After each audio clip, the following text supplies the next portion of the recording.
నమస్తే people, welcome back to explore with Malesh. So ఈరోజు Friday, time వచ్చేసి ఆఫ్టర్నూన్ 3 అవుతుంది. సో ఇప్పుడు రమద్దాన్ అయిపోయింది. సో ఇష్టం వచ్చినట్టు ఇక టీషర్ట్స్ కానీ షార్ట్స్ కానీ ఏ వేసుకున్నా సరే ఏం పర్లేదు అన్నట్టు. సో ఇక్కడ అరబిక్ స్వీట్స్ ఒక షాప్ ఉంటుంది అన్నట్టు. సో నాకు అరబిక్ స్వీట్స్ అంటే చాలా ఇష్టం. సో నిన్న నా ఫ్రెండ్స్ తోటి వాళ్ళు ఇన్వైట్ చేసిళ్ళు, తింటుంటే కొన్ని స్వీట్స్ కూడా ఇచ్చిళ్ళు అన్నట్టు, భలే అనిపించింది. సో ఇక్కడ ఒక షాప్ ఉంటుంది. అండ్ మీ అందరు తెలిసి ఇప్పుడు యూట్యూబ్లో బిట్వీన్ నా అన్వేషణ అండ్ భయ్యా సన్నీ యాదవ్ అని చెప్పేసి. సో దీంట్లో మెయిన్ టాపిక్ వచ్చేసి మన నా అన్వేషణ ఏమంటుందంటే due to this betting apps people are dying అని చెప్పేసి నా అన్వేషణ ఎంచుకున్నాడు అన్నట్టు ఈ టాపిక్. కానీ భయ్యా సన్నీ యాదవ్ ఏమంటుండంటే ట్రావెల్ ఎక్స్పెన్సెస్కి ఖచ్చితంగా నాకు డబ్బులు కావాలి. సో ఈ బెట్టింగ్ యాప్స్ని ప్రపోర్ట్ చేస్తేనే నాకు డబ్బులు వస్తాయి, నేను ట్రావెల్ చేయగలను చెప్పేసి భయ్యా సన్నీ యాదవ్ అంటుండు. సో దీంట్లో 100% నా అన్వేషణ 100% రైట్. కానీ నా అన్వేషణ ఎంచుకున్న పద్ధతి అంటే is involving his parents, mother, wife అని చెప్పేసి ఇట్లా రకరకాలుగా ఇన్వాల్వ్ చేస్తాడు అన్నట్టు, which is really stupid act అన్నట్టు బై నా అన్వేషణ. ఒక ఎథిక్స్ లేకుండా, ఒక వాల్యూ లేకుండా మాట్లాడే దాంట్లో నా అన్వేషణ నెంబర్ 1. అండ్ అతని బిహేవియర్ వల్లనే మనకు అర్థమైపోతుంది తను డబ్బుల కోసం ఎలాంటి వాడు అని చెప్పేసి. మళ్ళీ దీంట్లో ఏంటంటే ఇప్పుడు అతనికి ఒక ఈగో అనేది వచ్చేసింది అన్నట్టు. అంటే ఇప్పుడు నెంబర్ 1 యూట్యూబర్ కదా. సో అతనికంటే ఎవరైనా మీదికి వెళ్తే మాత్రం ఖచ్చితంగా తొక్కేయాలని చూస్తాడు. ఎగ్జాంపుల్ మన రవి గారు కానీ, ఉమా గారు కానీ, ఇప్పుడు భయ్యా సన్నీ యాదవ్ని తీసుకొచ్చింది అన్నట్టు. సో ఇప్పుడు ఏమనుకుంటుందంటే వాళ్ళలాగానే భయ్యా సన్నీ యాదవ్ని కూడా చేద్దాం అనుకుంటుండు. కానీ కథ అడ్డం తిరిగింది. ఇప్పుడు మళ్ళీ నా అన్వేషణ మీదకి వెళ్తుళ్ళు. అర్థమైపోయింది ఇతను పెద్ద శుద్ధపూసేం కాదు నా అన్వేషణ.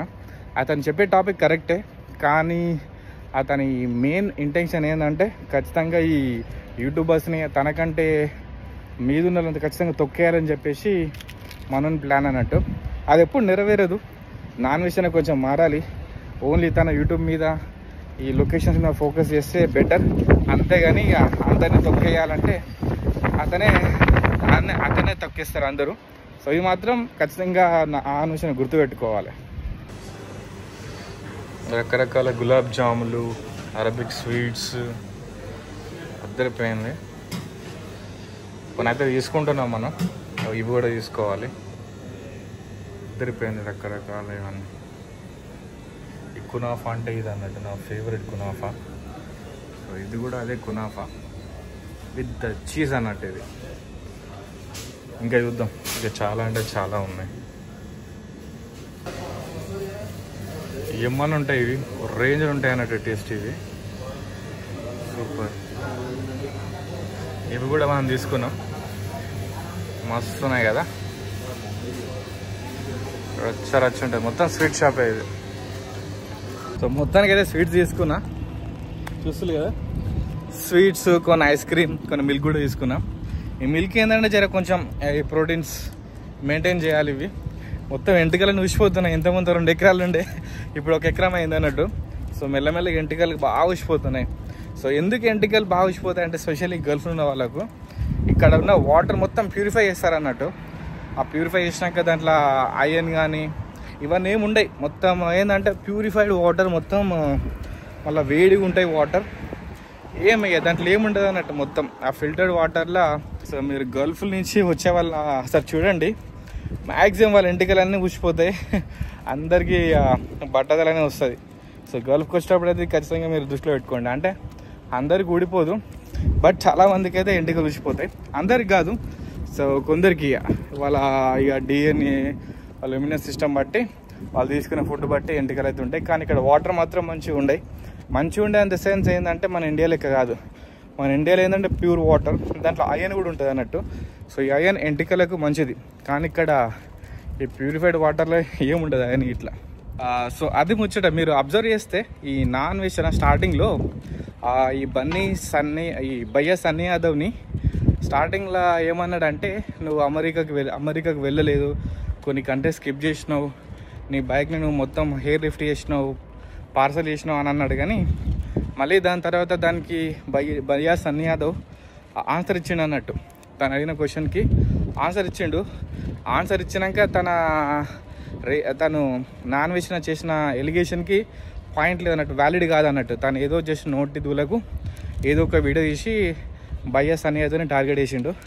కానీ భయ్య సన్నీ యాదవ్ దానికి ఆన్సర్ ఇచ్చినాక తనకు దూరం తీరిపోయింది అన్నట్టు. సో దాని తర్వాత ఏం చేసిండంటే ఈ బెట్టింగ్ యాప్స్ని పట్టుకున్నాడు అన్నట్టు.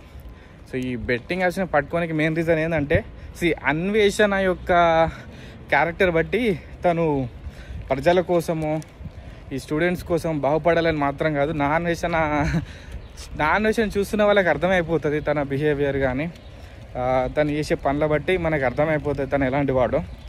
అది ఓన్లీ స్టంట్స్ కోసం మాత్రమే, అంటే వ్యూస్ కోసం కానీ ఈ సబ్స్క్రైబర్స్ కోసం కానీ. ఇప్పుడు తన వ్యూస్ పడిపోయే మూమెంట్లో ఏదన్నా ఒక లొలి పెట్టుకుంటాడు, సబ్స్క్రైబ్ తెచ్చుకుంటాడు, ఆపోజిట్గా ఉన్న వాడిని నాశనం చేద్దామని చెప్పేసి ప్లాన్ పెట్టుకుంటాడు. అంతేగాని సొసైటీ, ఇండియాలో ఉన్న ప్రజలు, వాళ్ళ వెల్బీయింగ్, వాళ్ళ సేఫ్టీ అండ్ ప్యాట్రైటిజం ఇవేముండే మనకి అన్ని మాటలకే, అంటే మాటకారితనం ఉంటుంది చూడు. సో మన ఇండియాలో ఏం చెప్పినా సరే కానీ మాటకారితనం ఉంటే బతుకుతారు అన్నట్టు. సో మన నాన్ వెషన్ ఆ కేటగిరీ చెందినవాడు అన్నట్టు, మాటలతోటి బతికేస్తాడు.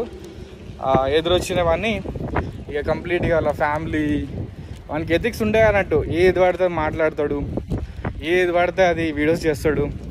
కానీ ఆపోజిట్గా ఉన్న వాళ్ళకు కొంచెం వాల్యూస్ ఉంటాయి కదా, వాళ్ళు ఏది పడితే వాళ్ళు మాట్లాడలేరు అన్నట్టు, వాళ్ళు భయపడతారు. సో మనోడు ఏంటంటే డైరెక్ట్ వాళ్ళ ఫ్యామిలీని అటాక్ చేసినప్పుడు ఆపోజిట్గా ఉన్నవాడు భయపడతాడు కదా, అరే నా ఫ్యామిలీకి వెళ్తుండు మళ్ళీ మాట్లాడితే ఇంకేం మాట్లాడతాడు, ఫ్యామిలీకి ఎఫెక్ట్ అయిపోతుంది అని చెప్పేసి భయపడతారు అన్నట్టు. కానీ నాన్ వెషన్ అస్సలు ఆయనకు సిగ్గులేదు అన్నట్టు. డైరెక్ట్గా చెప్పాలంటే తన పేరెంట్స్కి కూడా వాడు సరిగ్గా చూసుకోడు, కానీ వేరే వాళ్ళ పేరెంట్స్ గురించి మాట్లాడతాడు అసలు తోడు మనవాడు. సో వాని గురించి ఎంత మాట్లాడినా తక్కువే, వాల్యూ లేదు, ఎథిక్స్ లేదు. ఒకవేళ పొరపాటున వీడియో వైరల్ అయ్యి వాని దగ్గర దాకా వెళ్తే అట్లీస్ట్ ఎథిక్స్ తోటి ఈ ఫ్యామిలీ గురించి కానీ, పేరెంట్స్ మీద కానీ, వైఫ్ల మీద కానీ, వాళ్ళ డాటర్స్ మీద కానీ వెళ్ళకుంటుంటే బెటర్ అని నేను అనుకుంటున్నాను. సో అది మాత్రం చెప్పాలనుకుంటున్నాను. మరీ దారుణంగా తను చేసే వాక్యాలు కానీ చాలా అంటే చాలా దారుణంగా ఉంటాయి, చాలా దారుణంగా వీడియోస్ చేస్తాడు అన్నట్టు. ఎంతవరకు అంటే అంతవరకు ఎక్స్టెండ్ అయ్యి మాట్లాడతాడు. అది టూ మచ్. అది నేను చాలా సంవత్సరాల నుంచి ఫాలో అవుతున్నా, అంటే భయ్య సన్నీ యాదవ్ని కానీ, నాన్ వెషన్ కానీ, రవి తెలుగు కానీ, ఉమా తెలుగు కానీ, వీళ్ళందరినీ ఫాలో అవుతున్నా, మన వాళ్ళే కదా. సో దాంట్లో ఏర్పడ్డ మార్పులు అంటే నాన్ వెషన్ ఒక్కడే కొంచెం దరిద్రంగా తయారయ్యాడు. ఎంటర్టైన్మెంటింగ్ ఉంటాయి కానీ మాట్లాడే మాటలు మాత్రం రెక్లెస్గా ఉంటాయి. సో అదే ముచ్చట. Thank you so much for watching see the next vlog guys. Bye.